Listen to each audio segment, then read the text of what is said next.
Bonsoir à tous, ravi de vous retrouver sur France 24. Soyez les bienvenus dans votre journal de l'Afrique. À la une de cette édition, le Sénégal, interrogé par plusieurs médias. Le président sortant l'assure, il quittera ses fonctions le 2 avril prochain, date officielle de la fin de son mandat.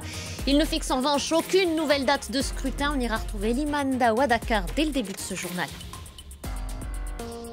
La République démocratique du Congo, de violents affrontements se poursuivent toujours entre l'armée et les rebelles du M23. Des combats aux portes de Goma. Prise en étau, les populations déplacées ne savent plus où aller. Pierre Boisselet, chercheur à l'Institut Eboutelli, est notre invité dans le journal ce soir.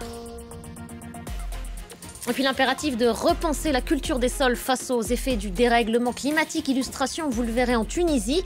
Un agriculteur tente une expérimentation. Il se tourne vers d'anciennes variétés de blé réputées plus résistantes à la sécheresse. C'était une prise de parole très attendue au Sénégal, celle de Macky Sall sous pression. Le président sortant l'assure, il n'ira pas au-delà de son mandat le 2 avril prochain. La présidentielle de le pays devait initialement, et je vous le rappelle, se tenir ce dimanche. Je vous propose d'écouter un extrait de la prise de parole du président. Il répondait à nos confrères, plusieurs journalistes sénégalais. Je m'en tiens à cela et je le dis très clairement et très solennellement. Le 2 avril, j'ai terminé ma mission à la tête du Sénégal. La suite, on verra comment. Pour ce qui est de la date, on verra avec le dialogue, qu'est-ce que le dialogue proposera. Voilà pour cette déclaration. On retrouve tout de suite Elimane Daou à Dakar. Bonsoir à vous, Elimane. Vous avez suivi cette interview accordée enfin par le président sénégalais. Si l'on en croit Macky Sall, Elimane, il s'en ira bien à la fin de son mandat, le 2 avril prochain, mais il n'annonce en revanche aucune nouvelle date pour la présidentielle qui devait initialement, je le rappelle, se tenir ce dimanche. Écoutez, oui, aucune nouvelle date annoncée par le président de la République. Dans l'extrait que vous avez passé, il a ébauché les conditions dans lesquelles cette date sera annoncée. Ce sera après une concertation politique qui va démarrer, selon lui, ce lundi de 26 février plutôt. On a tous la tête au mois d'avril. 26 février plutôt, une concertation qui va réunir les acteurs politiques et au terme duquel la date de cette élection présidentielle devrait être déterminée et au terme duquel le président l'annonce lui-même. Si un consensus est trouvé, il va prendre le décret pour convoquer le corps électoral et réenclencher le processus électoral. Il a abordé également d'autres sujets dans son entretien avec les journalistes, comme la possibilité d'amnistier des opposants comme Ousmane Sonko. Le président Macky Sall dit ne pas être contre à cette idée au nom de la paix. Il a ensuite réaffirmé, selon lui, la solidité des institutions sénégalaises. Selon lui, dans ce processus de ces derniers jours, aucune loi n'a été violée. Il reste maintenant à savoir quelle sera la réaction de la société civile, la plateforme Art Sous Élections, qui s'était mobilisée ces derniers jours pour que l'élection présidentielle se tienne le plus rapidement possible. Réaction également attendue du FC25, la plateforme qui regroupe 16 candidats de l'opposition et qui militer également pour que l'élection se tienne le plus rapidement possible. Quelle sera la réaction? Est-ce qu'ils iront répondre à cet appel du président de la République? C'est la question la réponse que tout le monde attend actuellement. Merci beaucoup, Elimane. Merci pour toutes ces précisions directes depuis Dakar. L'actualité nous emmène maintenant en République démocratique du Congo. Jamais les combats n'ont été aussi proches de Goma, capitale du Nord Kivu, soutenue par les forces de défense rwandaises. Les rebelles du M23 progressent alors que l'armée congolaise semble reculer en périphérie de la ville. Des abris de fortune, ultime refuge pour des dizaines de milliers d'hommes, de femmes et d'enfants. Les Nations Unies appellent à mobiliser plus de 2 milliards de dollars pour tenter de répondre à cette urgence humanitaire. Voyez ce reportage d'Aurélie Bazaraki-Bangula et Glody Mourabassi. Des allées et venues incessantes. Dans cette église, de nouveaux déplacés arrivent tous les jours. Depuis le 7 février, date de la dernière offensive rebelle du M23, plus de 135 000 personnes sont arrivées en périphérie de Goma, dans le dénuement le plus total. J'attends qu'on m'appelle, j'espère avoir de la nourriture et des bâches car on dort dehors. Nos enfants ont besoin de soins médicaux car la situation est catastrophique avec tout le monde qu'il y a ici. Installée dans un coin de l'édifice, Julie range les maigres affaires qu'elle a pu sauver. Le visage marqué par la fatigue, elle tente de survivre avec ses enfants. On m'a donné un peu de farine avec de l'eau pour donner à mon enfant. Il ne me reste que ces deux-là. J'ai perdu 2 autres de mes enfants lorsque j'ai fui. Je ne sais pas où ils sont. Il y avait beaucoup de gens sur la route et nous sommes arrivés jusqu'ici à pied.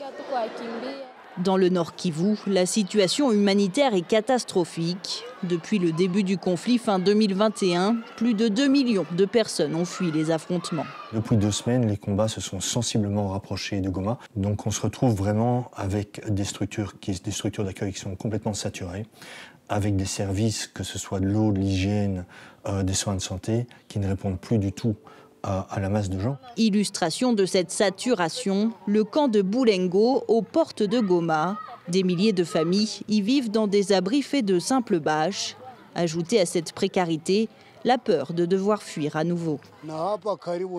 On entend des détonations tous les jours. Il y a des positions d'artillerie installées juste à côté de nous, à environ 500 mètres du camp. 500 mètres à cause. Des médiations ont été lancées par l'Angola et Nairobi pour tenter de mettre fin au conflit. Sans succès, cet éleveur a perdu tout espoir de voir la paix revenir dans l'est du Congo. Si les autorités ont le pouvoir de finir cette guerre, ils peuvent la finir. Sinon, ils peuvent nous envoyer dans un autre pays où on sera en paix et que cette région reste un champ de bataille. Les autorités congolaises comme les humanitaires sont dépassées par l'ampleur de la crise. Dans le Nord Kivu, les familles se posent toutes une même question. Quand est-ce qu'elles vont pouvoir rentrer chez elles ?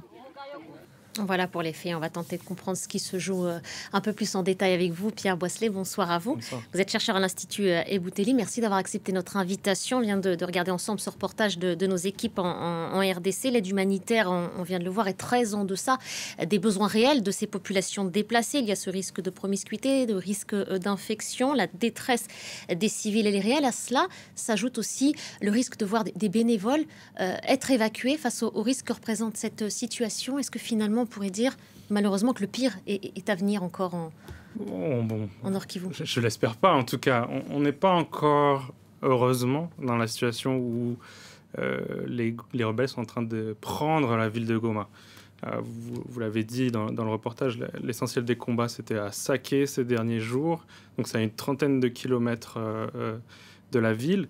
Mais bon, effectivement, Goma, en fait, c'est un peu le hub de toute l'aide humanitaire dans l'est de la RDC. Donc, le fait que cette ville soit aujourd'hui encerclée, vive sous la menace des rebelles, c'est un risque considérable pour tous ses habitants, pour tous ses déplacés, et aussi pour l'acheminement de l'aide humanitaire.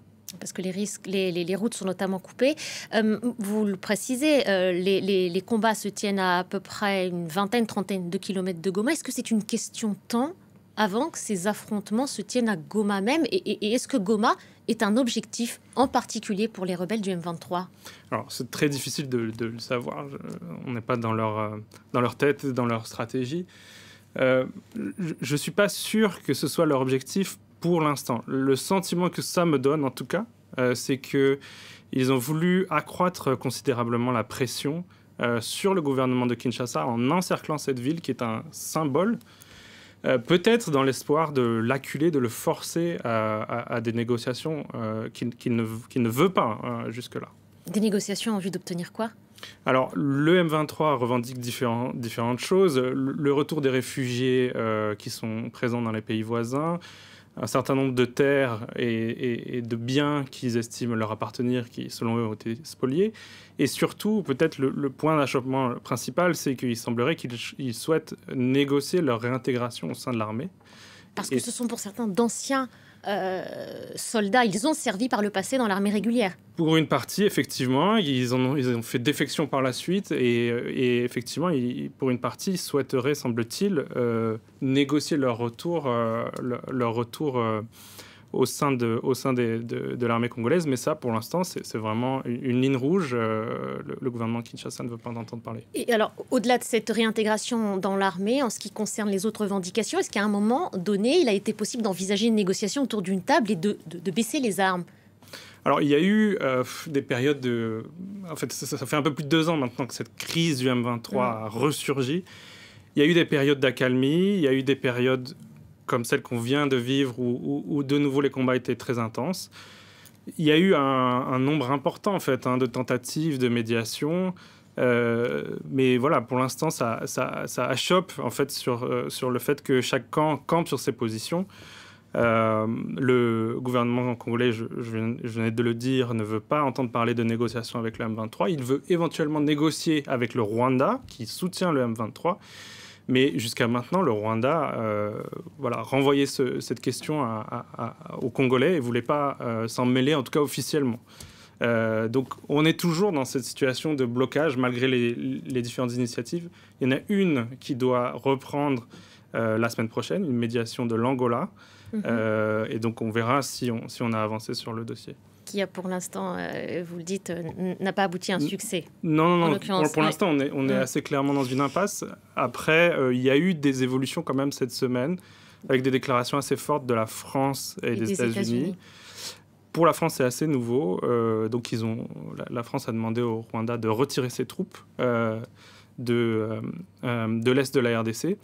Mais au-delà des déclarations et des mots, est-ce que des actes peuvent être posés? C'est toute la question, et c'est peut-être ça qu'on va mesurer la semaine prochaine à Luanda. C'est que, il y a eu beaucoup de condamnations verbales maintenant. La question est peut-être de savoir si ces pays-là, la France, les États-Unis, peuvent aller plus loin et peut-être faire pression davantage sur le Rwanda pour qu'il retire ses troupes. Et très rapidement, quelques secondes, l'Union européenne semble s'être positionnée, en tout cas le président Tshisekedi accuse l'Union européenne d'avoir en substance pris parti pour le Rwanda dans le cadre de ce pacte, ce protocole signé avec Kigali. Est-ce que l'Union européenne aurait dû être beaucoup plus neutre pour tenter une médiation à son tour? Je ne sais pas si l'Union européenne cherche à être le médiateur de cette crise pour l'instant. Ce qui est sûr, c'est que dans le contexte actuel de reprise très intense des combats, etc., c'est un timing qui paraît extrêmement surprenant, maladroit, pour dire le moins. Et donc, moi-même, j'ai un peu de mal à comprendre le timing de cette annonce. Merci beaucoup, Pierre Boisselet. Merci d'avoir pris le temps de répondre à nos questions ce soir sur France 24. Tout autre chose maintenant, la sécheresse, vous le savez, sévit en ce moment dans toute l'Afrique du Nord. Au Maroc, le manque de pluie compromet la saison agricole. Les effets du dérèglement climatique sont tels qu'il faut aujourd'hui impérativement s'adapter. En Tunisie, un agriculteur se tourne vers d'anciennes variétés de blé. Voyez ces images commentées par Clémence Valère. Se tourner vers les cultures du passé pour assurer l'alimentation de l'avenir. Tel est l'objectif de Hassan Chetoui. L'agriculteur tunisien étudie la résistance d'anciennes variétés de blé aux sécheresses induites par le changement climatique. Il espère qu'en utilisant des semences ancestrales, il pourra assurer plusieurs récoltes tout au long de l'année. Il s'agit de semences originales appelées Zinuba, de blé tendre qui conviennent à l'alimentation. En général, elles sont résistantes à la sécheresse et s'adaptent aux différentes saisons. La ferme d'Hassan est située dans la région de Borj El Amri, dans le nord de la Tunisie. Une région jadis connue pour être un grenier à blé d'anciennes civilisations méditerranéennes. Aujourd'hui, la Tunisie est un importateur net de blé, après des années de sécheresse qui ont frappé la majeure partie de l'Afrique du Nord, laissant les sites de stockage vides et les champs desséchés. Hassan espère qu'en évitant de dépendre d'une seule récolte d'été, il pourra produire même pendant les mauvaises années et ainsi cesser d'utiliser des semences hybrides étrangères. Les semences stériles et hybrides sont incompatibles avec l'environnement tunisien, le climat, le réchauffement climatique et la sécheresse. Cependant, ces semences originales ont perduré et peuvent en toutes circonstances assurer l'essentiel de la production. Certains experts agricoles en Tunisie doutent que les anciennes variétés de blé parviennent à protéger les agriculteurs de l'impact du changement climatique. Selon eux, les blés modernes produisent des rendements bien plus élevés. Toutefois, ces experts affirment également que les anciennes variétés peuvent être plus efficaces dans certaines régions ou dans des conditions spécifiques et que les expériences d'Hassan valent la peine d'être menées. Merci de votre attention. Fin de votre journal de l'Afrique. L'information continue sur France 24.